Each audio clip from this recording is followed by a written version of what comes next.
Hi, this is Sharon, the Modern Savvy CPA. Today we are going to start a series about the evolution of money. And I am not going to be doing some boring story about history and the history of money and how it used to be shillings and beads and yada, yada, yada. We're going to be talking about money a few decades ago and money today and how we handle financial before a few decades ago and how we handle financials for the present and the future. So what I'm going to be focusing on the next two videos is I'm going to be focusing on debunking money advice that can be harmful to your future, financial future, which is kind of what we were taught for decades and decades, the way I was taught about money, kind of, and the way my parents were taught about money. And moving fast forward into the future, which with COVID-19, it kind of moved us way fast into the future when it comes to technology and not having to be in person to do certain things, and into a cashless society where we don't have to, everything is electronic and you don't need to be there to do it. So some of the old money advice that we were receiving before, in the 90s, the 2000s, with the super good financial gurus are not necessarily things that we should be looking at. So I'm going to specifically talk about those advice, and I am going to explain why that advice is not necessarily going to work exactly the same as it used to work. So for many people, turning to financial gurus for advice on money is an effortless way for quickly accessing your financial situation.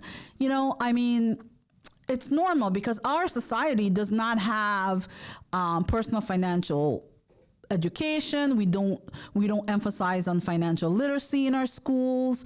We don't do it in middle school, grade school, college.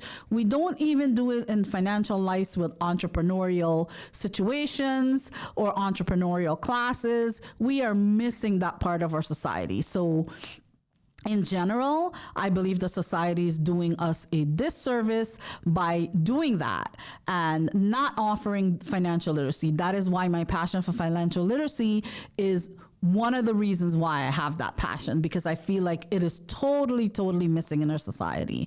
And there's so much noise out there and so much old ways of dealing with money and finances that has not evolved into the 21st century and the post-COVID era of a cashless society or a digital society. I'm going to say a digital society. So, well-known financial gurus have tried and true methods. So I'm not here to tell you that those methods have never worked, or it's not things that I personally haven't used, or, anything like that. I'm saying that they have been tried, they have true methods, they've worked, they work for decades, they've worked for many different people. But I'm also here to tell you that it's not one size fit all. So not every advice is going to work for every person. It's going to need to be personalized. Money is personal. Dealing with your money, having smart money habits, it's a personal thing. So once you've gotten the framework formed from your financial guru, and I'd like to be one of your financial gurus, just in case you didn't know, then you would have to decide on making it yours, customizing it to your lifestyle, your habits, your goals, your aspirations. So the post-COVID era has warp speed us into the future in more ways than we have ever known. We have to reevaluate our old approaches, on personal financial management. That's what I'm talking about. Reevaluating our old approaches to personal financial management. more so than ever before. I believe that everything we do in life, we should reevaluate from time to time, but I really think that there needs to be a revamping of what the old advice is to keep up with the times and the things that are happening in our world today, to be relevant in our life today. So as life evolves, you have to adjust life to live. You have to adjust, and we can tell by the way the world looks today.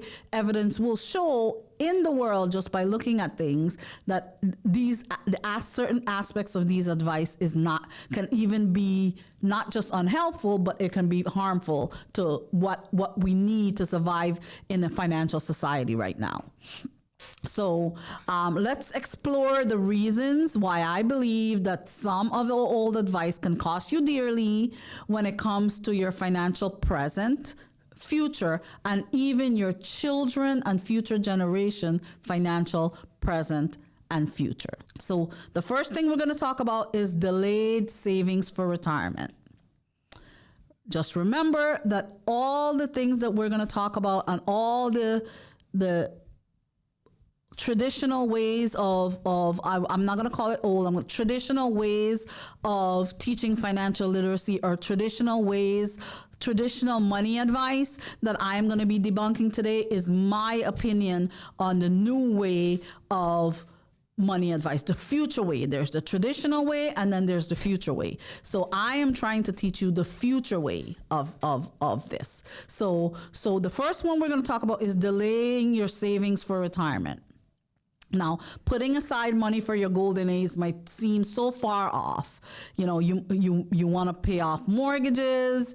You're expected to pay off your mortgage. You're expected to bill your emergency fund. You're expected to follow these rules to go forward because you're told that you're not supposed to start saving for retirement until you've accomplished these things. Well, for me, in my personal advice, if you follow this rule, you will be most likely leaving free money on the table.